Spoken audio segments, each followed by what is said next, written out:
When I was doing my talk-throughs, I did not get this far, so I'm glad to see this is actually working out better. Now, Sonic CD. Because of the full motion video capabilities of the Sega CD, this allowed for one of the most influential moments in my childhood to happen. The intro to Sonic CD. When I first saw this, I was floored. At this point in my life, I had played a few Sonic games, and never had seen any of the animations. But this was something amazing. And not only did Sonic CD mean full motion video, but it also meant you could take the disc and put it into a CD player, and that way you could listen to the soundtrack anywhere you had a CD player. Now up to this point, the music for Sonic games was your classic 16-bit game music. But now, thanks to the added room that a disc provided, the composers were given the tools necessary and the space necessary to record the soundtrack using real instruments and to really explore a more diverse sounding soundtrack. As I mentioned in my other videos, I grew up playing Sonic 3 and Knuckles Collection on a collection disc for PC. Now I thought to myself, if Sonic CD had the soundtrack embedded in the disc, then Sonic 3 and Knuckles might do the exact same thing. Unfortunately, it doesn't play in a CD drive, but I did try exploring the files on the disc itself. And strangely enough, the collection had music from Sonic 1, Sonic 2, Sonic 3, and Sonic & Knuckles, but not all of it, just like bits and pieces. But most bizarre of all is it had a folder labeled Sonic CD with a bunch of music I had never heard before. Now, as I mentioned, I did play Sonic CD as a kid, so why did I have this folder full of music that said it was Sonic CD, that had past, present, and future tracks just like Sonic CD, but a completely different soundtrack? Well, years later, when Wikipedia became a thing, I ended up stumbling across the reason for this secondary soundtrack. As it turns out, what I had discovered was the original soundtrack. The original being the Japanese and North European released soundtrack, featuring tracks like Sonic You Can Do Anything and Cosmic Eternity instead of the American Sonic Boom. A fun little fact, Sonic You Can Do Anything shares its melody from a song from the 8-bit version of Sonic the Hedgehog 2.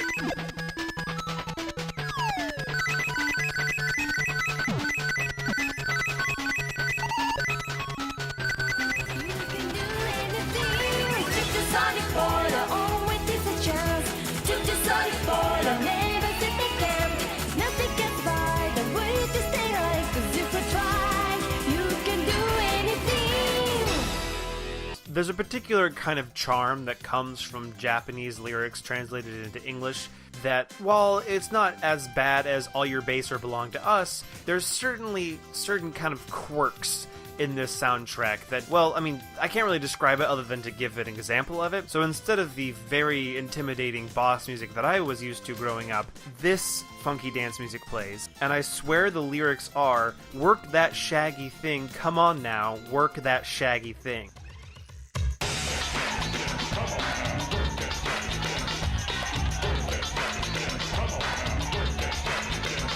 The reasoning behind the alternate soundtrack is a bit of a mystery. The current working theory is that the American Sega studio, they had an entire recording studio at their disposal. With the help of Spencer Nielsen, David J. Young, and Mark Sterling crew, an entirely new soundtrack was created, save for the music of the past versions of levels, which for some strange reason, I don't know why, were kept the same as the Japanese and European soundtrack. Like most irrelevant things, there are huge internet battles over which soundtrack is the better soundtrack. Most of those opinions ride on whichever version they played first, like your favorite James Bond being the one you watched first. It's honestly a matter of opinion. I honestly don't have a side. Like, at first, obviously the US release soundtrack was my favorite, but the more I listen to the European and Japanese one, it has a certain charm, and they're both really good soundtracks. That's the problem, is they're both very unique, and they both are very different, but they're both very good. But if I had to make the decision, I would probably have to pick the United States one, just because after playing it growing up, you get used to the music to the game. It's not that I like the soundtrack better, is that I like the soundtrack mixed with the game better. So the music of the American one, for me, feels like it fits the levels more than the Japanese one does. But putting those differences aside, there are really awesome things about both soundtracks. They both do a really amazing job creating a mood to the levels. Not to mention, they didn't just create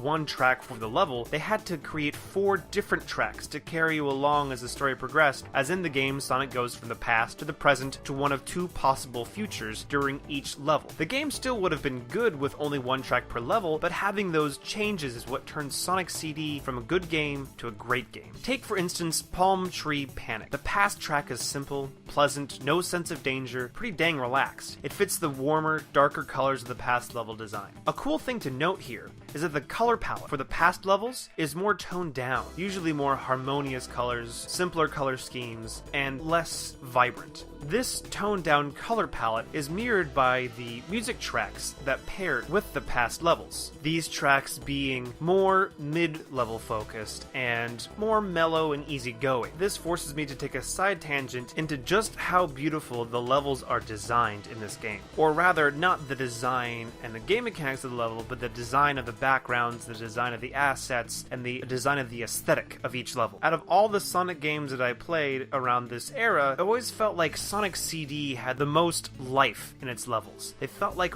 real, moving, and organic places. It still amazes me just how much detail and how precise game designers could make their backgrounds and their assets using only pixels and a very limited pixel color palette. A lot of love went into crafting each and every level and each and every version of each and every level. Both the Japanese and the US Palm Tree Panic soundtracks do the exact same thing. They take the same melody of the past, speed it up and put some cheers in it, and even a nice brighter version. This version is more on the move and more ready to go, and it fits the forward motion needed in the first level of a Sonic game. Just like Sonic 1 and Sonic 2 that we were talking about before, the first level of Sonic CD, Palm Tree Panic, is the same tropical, green, blue, happy, excited, not too hard, show you the ropes on how to play the game. You get the point. The sound of this level's music is cleaner and brighter, matching the bright greens and sparkling waters of the present. Now here's where this game differs from its predecessors, and a lot of the ones that follow. How the game is played out depends on how well you did in each level, and the choices you made in fixing the past or not fixing the past will directly affect the future of each level. So say you didn't get a good feature for Sonic. These tracks are heavier, more industrial, more ominous. They still use the same melody, but it's a twisted version of what we've come to know. The music parallels the angry, dark level of the future ruled by a deranged tyrant. By the way, in Palm Tree Panic, creepiest cheers ever during this segment. But if Sonic is successful in his mission to get a good future for the pleasant Palm Tree Panic, the cheers celebrate your victory with a peppy, you go dude attitude. The colors have been amped up, the music joins and plays a joyful fanfare of success. The colors are very saturated, very bright, very cheery. Obviously this is all very basic, but again, getting the basics down right creates a foundation for a solid game experience. I think my point about the power and influence music can have over the feeling of a level is demonstrated really well in the United States version of the Quartz Quadrant soundtrack. What sets apart the two polar opposite futures is one note. Can you hear the difference? The lowering of that note a half step can change the entire sound. A world beautiful and advancing has been transformed into a dark, decaying pit of twisted, rusting metal. On a side note, the United States Tidal Tempest soundtrack does sound like a refreshing beverage commercial. What I really enjoyed most about Sonic CD, aside from the music, is the concept. As I said before, it's a unique concept for a Sonic game that you travel through time and the actions you make in the past directly affect the outcomes of each future, and eventually the whole world of Little Planet, which is the planet that Sonic is on in Sonic CD. The story behind that goes is that Little Planet appears 1 month out of the year and then disappears for the remaining 11 months. It appears over a place called Never Lake. Dr. Robotnik, of course, discovers the Little Planet and decides to turn it into an Eggman utopia, utilizing the planet's strange chronology to invade the past so that he can take control over it in the future. In the previous titles, if you didn't get all 7 Chaos Emeralds, you didn't technically win the entire game. However, you could still beat Dr. Robotnik and save the day and not have to see anything too negative of your outcome in not finding all those emeralds. Unless you're playing Sonic Chaos, where you lose Tails forever if you don't. That's a little fun thing that I'll get into in Sonic Oddballs. What they did differently in Sonic CD is that instead of emeralds, it was time stones. So if you didn't capture the time stones to save the day, the future would be bad. The ending cinematic was different. Dr. Robotnik is seen escaping with a time stone. I mean, granted, Sonic throws a rock at him and he explodes, but he still gets away with a time stone. And at the very end of the cinematic, Little Planet comes back still imprisoned. I really enjoy these kinds of themes in games where you get to see what was, what is, and what will be, or different versions of the same level. You get to see things like this in Bayonetta 1 when you see the mortal version of a level, and then you see the heavenly version of a level, or a lava-filled version of a level. Metroid Prime 2 Echoes does the same thing with regular Aether and Dark Aether. These are the kinds of differences that are really fun to play with. Like how Stardust Speedway used to be green and lush, and then it was renovated to be a speedway and a raceway. Palm Tree Panic has invisible platforms in the present, but the past they hadn't been designed to be invisible yet, so they're all visible. If you screw up and don't get the good future, those platforms fall due to lack of maintenance. Same with the water. The water gets polluted in the bad future, but it practically sparkles in the good future. The giant spinning wheel in the background of Collision Chaos doesn't move in the past because it hasn't been completed. Tidal Tempest hasn't even really been built yet. It feels very organic and unrefined. Same with Quartz Quadrant. It used to be made of all wood instead of mineral. This goes even further in Wacky Workbench because you can actually see it under construction in the past. Even though Dr. Robotnik has his hands firmly planted in Metallic Madness's past and present, the good future is bright and cheery. Even the badniks are affected this way. In the bad future, they're broken down. They're not maintained. They have cracks, they have fractures, they're falling apart. Let's step away for a moment and talk about Sonic CD as a sequel. Now, what's interesting about Sonic CD is it's a sequel to Sonic 1. That's why Tails isn't in it. Now, to explain what I mean, essentially, after the critical commercial success of Sonic 1, the lead programmer of Sonic 1, Yuji Naka, and some of the original Sonic team members left Japan to work at the Sega Technical Institute in America to develop Sonic the Hedgehog 2. At the same time, Sega wanted a new Sonic title for their brand new console, the Sega CD. Using their remaining Sonic team members, along with the original designer for Sonic the Hedgehog, this was the team that created Sonic CD. So in a weird kind of way, both Sonic 2 and Sonic CD are the sequels to Sonic 1. This is also the same reason that Super Sonic isn't in this game, not to mention they're Time Stones, not Chaos Emeralds, but Super Sonic was the American Sonic Team addition to the Sonic franchise. But hey ho, there you go. What are you gonna do?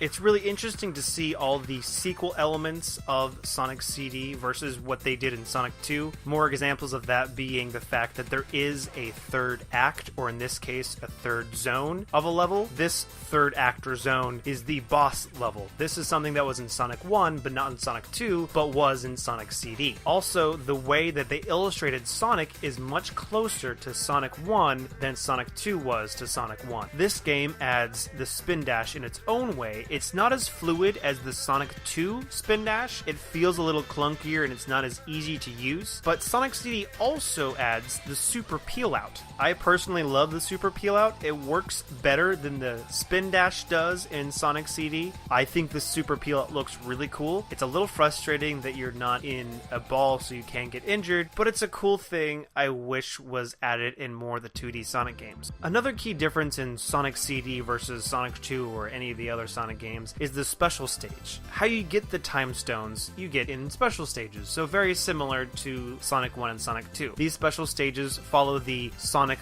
1 method of 50 rings at the end of a level will get you a portal that will take you to a special stage that will allow you to collect the mysterious stone of choice. This is a UFO bash. There's not really much to say, it's pretty self-explanatory, but it is very different. They also get extremely hard by the end. A couple other various things of note about Sonic CD that don't really fit into any category is the Badnik Control Center you can destroy in the past that will immediately destroy all the Badniks in the present and the future. That's really cool. Sometimes it does glitch, which is a little annoying because you're like, I know I've destroyed the Badnik controller. Why are you still here? That's just a glitch in the game that happens from time to time. This game also acts as the debut for Amy and Metal Sonic. Amy had previously been seen in the manga, but this was her now official design design in the games. What's cool about Sonic CD is it feels more story-driven than usual Sonic games at the time. There were in-game story elements, like Amy running around trying to hug you in Palm Tree Panic. I absolutely love this part of the game, and every time I'd play through, I always make sure I'm in the present at the end of the first stage for this interaction because I think it's absolutely adorable, and a little extra bit of story that it's not needed, really. I mean, you could have easily just had Amy following you around in Collision Chaos and then being abducted by Metal Sonic, but it's just fun little extra thing to include, especially that you can't move when she hugs you. That's funny. That's adorable. And as I said, she gets abducted in Collision Chaos. So that little addition to her being adorable in Palm Tree Panic, I think helps add the, oh man, I gotta save her. She's so nice. I mean, like, she doesn't have a bad bone in her body. Well, I mean, until Sonic X. But she doesn't have a bad bone in her body. She's just adorable. We gotta go save her from this evil Metal Sonic. Speaking of, it's Metal Sonic. This is a character we still have in games as an antagonist today, and this is where he started. The race between Sonic and Metal Sonic in Stardust Speedway is one of the hallmark moments of the entire Sonic franchise. This game is loved by most Sonic fans, and hated by the Sonic fans that are tired of hearing the people who love it talk about it. So I know there's gonna be some flack for giving Sonic CD so much praise. There are things that are a little, not fantastic about it, but that's the case of any game. Personally, to me, this is one of my favorite Sonic games. I don't like to throw out favorite a lot. I know I have in the past 3 episodes. That's just because I haven't touched on the things that I don't like yet. Sonic 1, Sonic 2, and Sonic CD are all really good games, and I'll get into the various Sonic failures another time. And trust me, there are plenty of them. Out of the past 3 games that I've talked about, if you were to set me down and say, you get to play Sonic 1, Sonic 2, or Sonic CD, which one would you pick? Sonic CD. Hands down, Sonic CD. I love Sonic 1, I love Sonic 2 even more, but Sonic CD, on the whole, is the one I enjoy the most. If you've never played Sonic CD, I would highly recommend it. Or even if nothing else, just give a listen to the music. You can find playlists of both the Japanese and the American release soundtracks, and it's really worth your time just to give them a listen. I also highly suggest taking the time to watch the opening and the closing animations, both good feature and bad feature. Sonic Mania is clearly influenced by this style of animation, and understandably so, because they didn't cut corners when making this animation. It looks like a full-on movie quality, early 90s anime animation. But there you have it, my thoughts on my favorite Sonic game so far,